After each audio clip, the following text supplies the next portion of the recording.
Bon, dans votre cahier, vous notez chapitre 4, la France défaite et occupée. Monsieur, si on n'a pas envie, Eh ben, je t'inviterai à aller chez le CPE pour le faire. ouais, c'est une bonne initiative ça, monsieur. Mais attends, ça veut dire quoi ça? Mais non, mais c'est vrai, gros, tu pollues tous les cours avec ta voix de merengue là. Non mais attends, tu sais ce qu'elle te dit ma voix de merengue? Vas-y, je t'écoute, elle dit quoi ta voix de merengue? Eh ben ma voix de merengue, elle dit que Luigi il est tellement maigre que quand il tourne sur lui-même. Excusez-moi, monsieur qui fait le merengue, le machin, parce que moi je veux toi le maître ici, tu comment il tourne.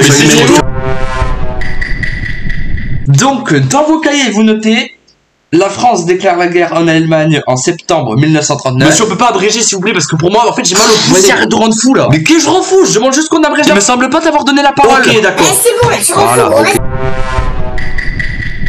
Mario, Luigi et Elvis. La prochaine fois que vous interrompez le cours, je vous sors tous les trois. Attendez, pourquoi je suis dedans moi? Ferme ta gueule, c'est bon? Mais c'est vrai quoi, le mec il pollue toute la classe avec ses questions là, frère. Eh, va chanter ce Zamenti au lieu de venir en cours, gros. Puisque personne n'a écouté, je vais reprendre depuis le début. Oh non! Vous écrivez chapitre 4, la France... Pardon, je vais y arriver, c'est juste que je suis un peu énervé. Chapitre 4, la France défaite et occupée. Vous écrivez ça déjà. Je sais si je peux me permettre. Non, en en fait, fait, moi j'en ai marre. possible. En fait, je vais te sortir de cours, Elvis.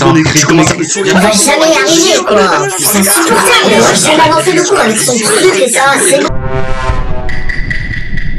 Monsieur, on fait comment pour écrire? Allez-y monsieur, continuez, votre cours est très intéressant, je suis épanoui là. Oui, non, c'est sûr, mais comment on fait pour écrire?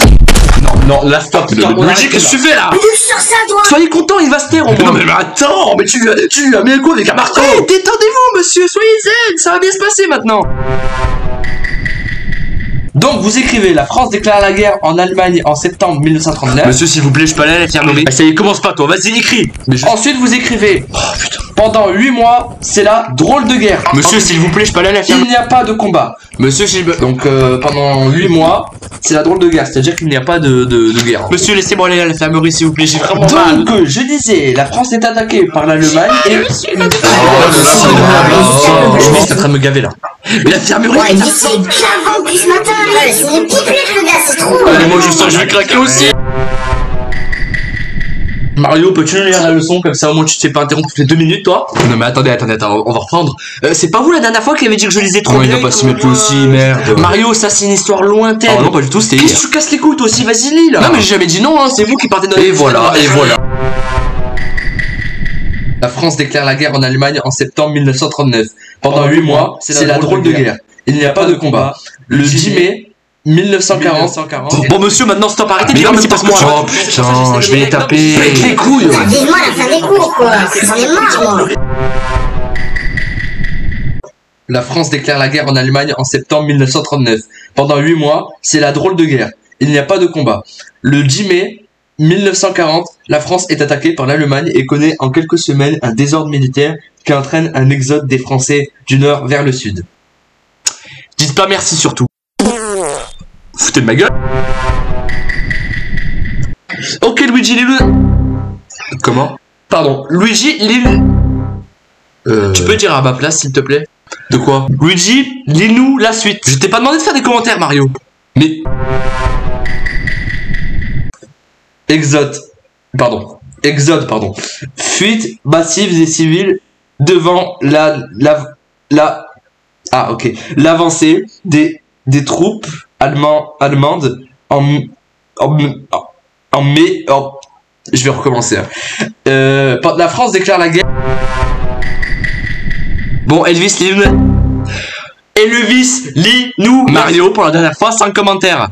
Mais... Monsieur, j'ai trop mal à la tête. Non, mais monsieur, là, c'est bon, faut faire quelque chose, là. Vas-y lis toi, rends pas fou. Mais vas-y, je me suis pris un coup de marteau sur la tête, je sais même pas qui c'est qui m'a fait ça. C'est Luigi. Oh, Luigi, maman, c'est Luigi. Mais va te faire Je vais essayer de lire, mais aïe, c'est pas gagné. Exode 2 points. Fuite massive des civils devant l'avancée des troupes allemandes en mai-juin 1940. Oh, monsieur, j'ai trop mal, j'arrive pas. Mario, lis-nous la suite.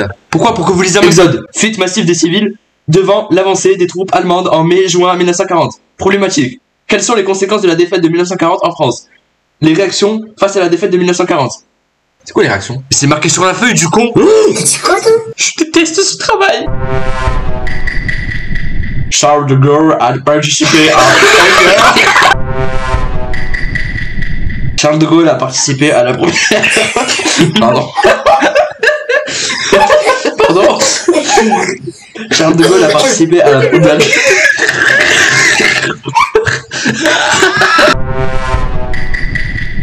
Puisque personne ne sait lire dans cette classe, c'est moi qui vais lire.